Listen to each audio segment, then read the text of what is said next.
Hi hi යාලුවෝ රසම රස දැල්ලෝ කරියක් හදන්න යමුද මාත් එක්ක.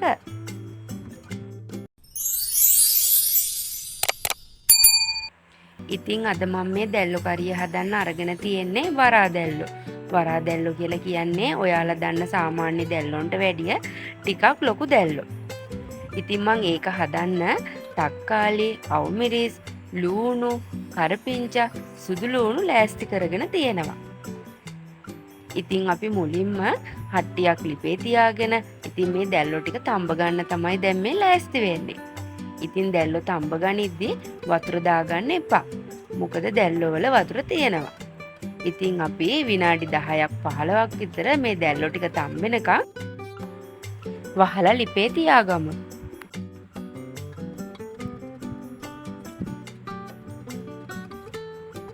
ඉතින් ඔය වගේ ඔන්න මගේ දැල්ලෝ ටික දැන් තැම්බිලා තියෙන්නේ.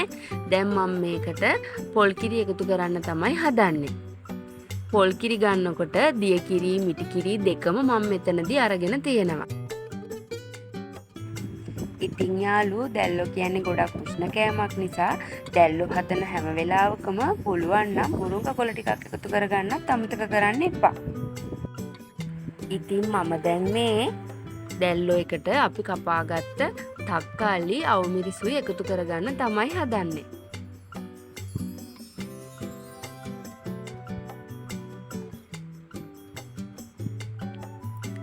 ඊට පස්සේ මම මේකට ලුණු ටිකක්, කහ ටිකක්, බෙදපු තුන පහ ටිකකුත් එකතු කරගන්නවා.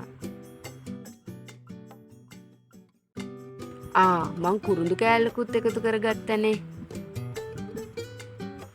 ඊට පස්සේ මේක හොඳින් කවලම් කරගෙන විනාඩි 5ක් 10ක් වගේ පොඩ්ඩක් මේ කිරි එක පැහෙන්න තියලා තියන්න ඕනේ.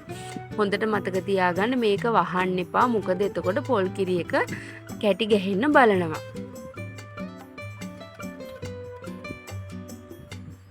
ඉතින් ඔන්න මගේ දැල්ලෝ එක දැන් හොඳට පැහිගෙන එන්නේ. ඉතින් දැන් මං ලිපෙන් බා ගන්න තමයි හදන්නේ.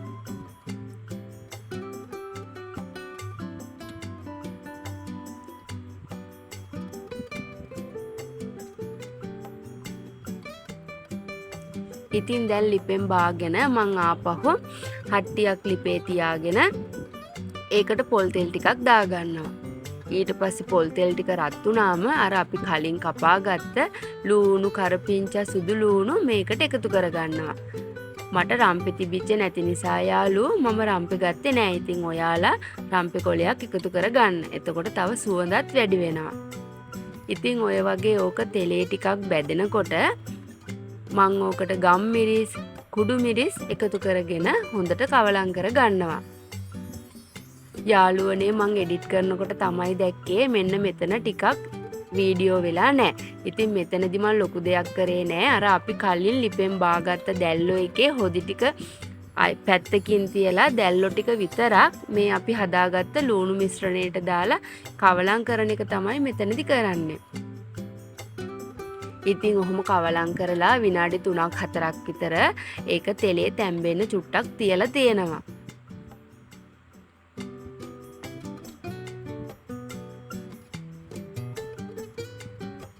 ඉතින් ඔය තියෙන්නේ අපි කලින් හදාගත්ත දැල්ලෝ ටිකේ අර හොදි ටික. ඉතින් අපි ඒ හොදි ටික මේකට එකතු කර ගන්නවා.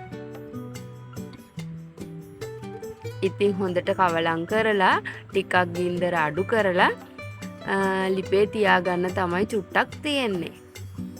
ඉතින් දැල්ලෝ හදන එක විදි තියෙනවා. මේ මං හදන තවත් එක විදිහක්.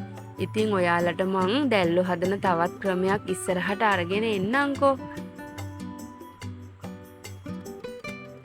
ඉතින් මං කලින් වීඩියෝ එකේ කිව්වනේ මං අලුතෙන් channel එකක් පටන්ගෙන තියෙන්නේ.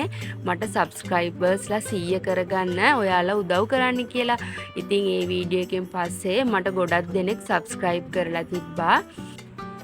ඉතින් මං ඒ අයට ගොඩාක් ආදරෙයි යාළුවෝ. ඒ වගේම subscribe කරපු නැති කට්ටියත් මාව subscribe කරන්න කියලා මං ආදරයෙන් ඉල්ලනවා. ඉතින් ඉක්මනින්ම subscribe 100 කරගන්න ඔයාලා මට උදව් කරයි කියලා මං හිතනවා. ඉතින් දැන් මගේ දැල්ලෝ කරිය ලිපෙන් බා ගන්න වෙලාව හරි. ඉතින් දැන් හරිම සුවඳයි ඒ වගේම තමයි හරිම රසයි. ඉතින් ඔයාලත් දැල්ලෝ ගෙන ආපු වෙලාවක වෙනසකටත් එක්ක මේ විදියට හදලා බලන්නකෝ. ඉතින් අද මගේ වීඩියෝ එක ගැන ඔයාලට හිතුණ දේවල් මේ වීඩියෝ එකට පහලින් කමෙන්ට් කරන් යන්නත් අමතක කරන්න එපා. ඒ වගේම තමයි සබ්ස්ක්‍රයිබ් කරන් යන්න අමතක කරන්න එපා හොඳේ. ඉතින් මේ වගේ තවත් ලස්සන වීඩියෝ එකක් අරගෙන මං එනකන් මගේ යාළුවෝ ටික පරිස්සමෙන් ඉන්න. මං ඔයාලට ගොඩාක් ආදරෙයි හොඳේ. ඉතින් මං අදත් කියනවා තමන්ගේ හීන වෙනුවෙන් ප්‍රමාද වෙන්න එපා. ඉතින් අපි ප්‍රමාද වෙන්න අපිට ලැබෙන්න තියෙන හොඳම දේවල් නැති වෙන්න පුළුවන්. ඉතින් ඒ නිසා මේ දැන් ඉඳන්ම ඔයාගේ හීන පාට කරන්න යන්න ලෑස්ති වෙන්න. ගිහින් එන්නම්.